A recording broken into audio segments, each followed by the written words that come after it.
Hello wrestling lovers, welcome to wrestling lovers network.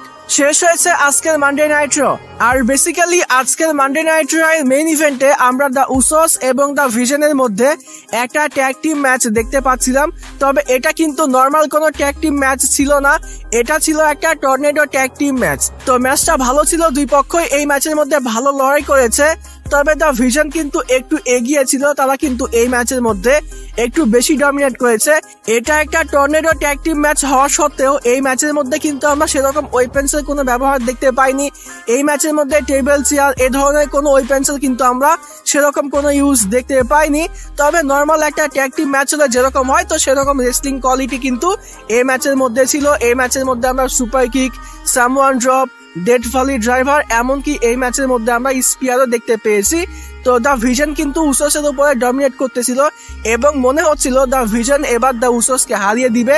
আর এদিকে tsunami লাগানোর জন্য ব্রনসন রিড কিন্তু অলরেডি প্রিপারেশন নিয়ে নিয়েছে। তবে সেই সময় আমরা একটা শকিং জিনিস দেখতে পাই। Guess what?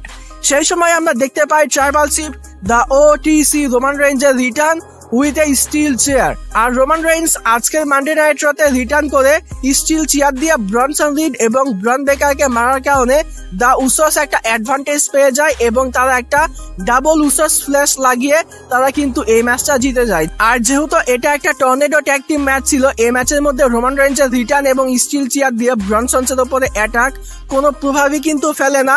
দা উসোস কিন্তু রোমান রেইন্সের সাহায্য নিয়ে এই টর্নেডো ট্যাগ টিম ম্যাচটা জিতে যায়।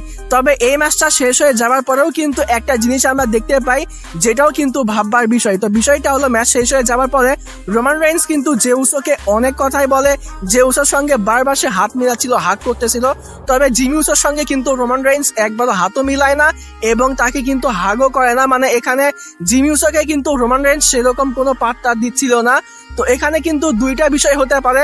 প্রথমত, জিমি উসো কিন্তু হিল টার্ন করতে পারে এবং আমরা বর্তমান সময়ে দা উসোসকে যে রিউনিয়ন হতে দেখতে পেয়েছি, তো এটার মধ্যে হয়তোবা খুব জলদি স্প্লিট হতে পারে। দা উসোসের মধ্যে হয়তোবা আমরা খুব শীঘ্রই ব্রেকআপও দেখতে পেতে পারি। যে উসোকে তো কোম্পানি হিল টার্ন করালো না ব্যবসার কথা মাথায় রেখে, তবে জিমি উসোকে হিল টার্ন করলে হয়তোবা জিমি উসোর ক্যারেক্টারে একটু উন্নতি হতে পারে। তো দেখা যাক কি হয়। আর আরো একটা বিষয় হলো, আমরা এতদিন পর্যন্ত ভাবতেছিলাম যে রোমান রেইন্স রিটার্ন করার পরে আমরা ক্রাউন জুয়েলে রোমান রেইন্স এবং ব্রন বেকারের মধ্যে একটা সিঙ্গেল ম্যাচ দেখতে পাবো। তবে সিঙ্গেল ম্যাচের জায়গায় একটা ট্যাগ টিম ম্যাচও হতে পারে, যেখানে এক পক্ষে থাকবে দ্য ব্রনসনস মানে ব্রনসন রিড এবং ব্রন বেকার, অপর পক্ষে থাকবে রোমান রেইন্স এবং জে উসো। তো দেখা যাক আসলে কি হয়। তো এখানে দুইটা বিষয়, প্রথমত সিঙ্গেল ম্যাচের জায়গায় ট্যাগ টিম ম্যাচ হতে পারে, আবার জিমি উসোর হিল টার্নও হতে পারে। তো এভাবেই কিন্তু আজকের মানডে নাইট র শোটা শেষ হয়েছে। ফুল রিভিউ ভিডিও খুব শীঘ্রই আসবে, সবাই চ্যানেলের সঙ্গেই যুক্ত থাকবেন। আর এই ভিডিও ভালো লাগলে ভিডিওতে লাইক দিবেন, চ্যানেলে নতুন হয়ে থাকলে চ্যানেলটি সাবস্ক্রাইব করবেন।